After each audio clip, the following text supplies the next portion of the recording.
Hi, my name is Gary Lauder, and I'm a venture capitalist, which means I invest in new businesses based on new ideas. In some companies, it costs a lot to develop an innovation, but the result can easily be copied, and those businesses need patents to protect them. Particularly green technologies and medical innovations. There are some businesses that don't, for example, software and internet type companies. But we all know that we need medical innovations and clean technologies going forward.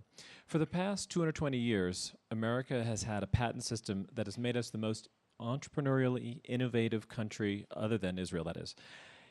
Venture capital invested per capita in the EU is about $7 per capita, and in America it's 72, more than 10 times higher. So America is truly exceptional in our private sector funded entrepreneurial ecosystem, and we're the only country in the world with a first to invent patent system. All the other ones have first to file. What that means is that in this country, you don't have to win the race to the patent office to be the first to file your forms which indicate whether or not you patented. If you get challenged, all you have to do is to prove when you invented something, and then you can prevail. And so if someone copies your ideas, as long as you can prove that you invented first, you can prevail against those parties. And that is the single biggest disincentive for theft of ideas and theft of intellectual property that we have. And it still happens even under today's law. Well, all that and more is about to change in the next week or two when the Senate votes on the America Invents Act, which passed the House 10 days ago.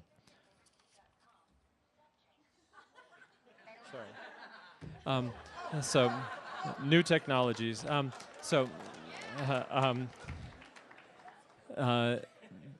The economist Joseph Schumpeter coined a term for what happens when innovators displace incumbent companies and technologies. He called it creative destruction, something I was feeling like doing to my phone. Many big established incumbent companies have lobbied for this legislation since they don't like the destruction part. They'd rather just stay put. There are many aspects of this bill that would make life harder for startups. For example, entrepreneurs will no longer be able to stand up in front of a group of investors and talk about their innovation unless they already have filed for the patents. Now, filing is expensive, and they're talking to investors to get the money they need to file the patents, so there's a bit of a catch-22 there. Nor should they talk to potential customers to see if they'd buy it, nor potential hires, unless they already took that expensive step of filing for their not yet finished product.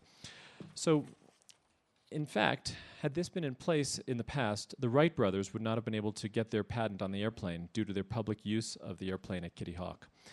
So the last time the Senate faced this in March, Senator Dianne Feinstein led a heroic effort to remove the first-to-file provision, but she did not succeed.